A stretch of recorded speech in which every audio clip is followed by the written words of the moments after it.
Good morning. Yes, આજે જોવા જઈએ તો ઘણા બધા બ્રોકરેજ હાઉસીસના રિપોર્ટ આવેલા છે, પણ એમાંથી આપણે ટોપ 3 કે 4 લઈને આવ્યા છે, જેમાં આપણે આજે મોટું મોમેન્ટમ જોવા મળી શકે છે. તો એમાં પહેલાં આપણે વાત કરીએ, જેફરીસનો રિપોર્ટ આવેલો છે રેડિકો ખેતાન ઉપર.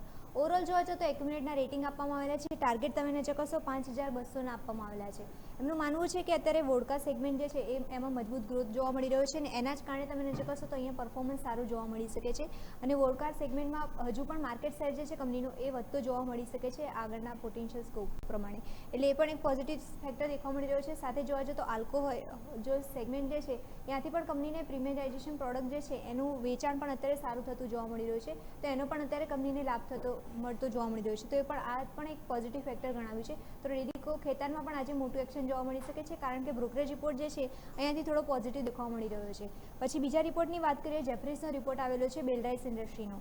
એમાં પણ તમને જે કહેશો તો એક્યુમિલેટના રેટિંગ આપવામાં આવેલા છે. ટાર્ગેટ પહેલાં જે આપ્યા હતા 250ના, એને વધારીને અત્યારે 280ના કરવામાં આવેલા છે. એટલે અહીંયા ટાર્ગેટમાં વધારો કરવામાં આવેલો છે. પરિણામો સારા હતા, બિઝનેસ એક્સપેન્સ પણ સારો થઈ રહ્યો છે, જેના કારણે એમને અહીંયાથી લાગી રહ્યો છે પોઝિટિવ સેન્ટિમેન્ટ અહીંયાથી જોવા મળી શકે છે, અને નવા ઓર્ડર્સ પણ મળેલા છે. તો આ બધા ફેક્ટરના કારણે અહીંયા પણ બેલરાઇસ ઇન્ડસ્ટ્રીમાં પણ મોટું એક્શન જોવા મળી શકે છે. અને લાસ્ટ રિપોર્ટની વાત કરીએ કે આજે જોવા જઈએ તો બીએસસી પર મોટું એક્શન જોવા મળી શકે છે.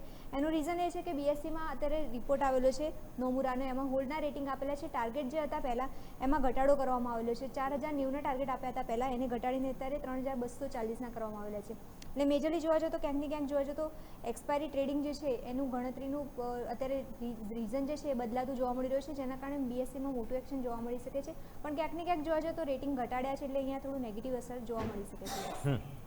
ઓકે, તો આ તમામ ઇન્ડિકેશન્સ છે, નજર રાખીશું. આભાર મિરલ આપનો અમારા સાથે જોડાવા માટે થઈને.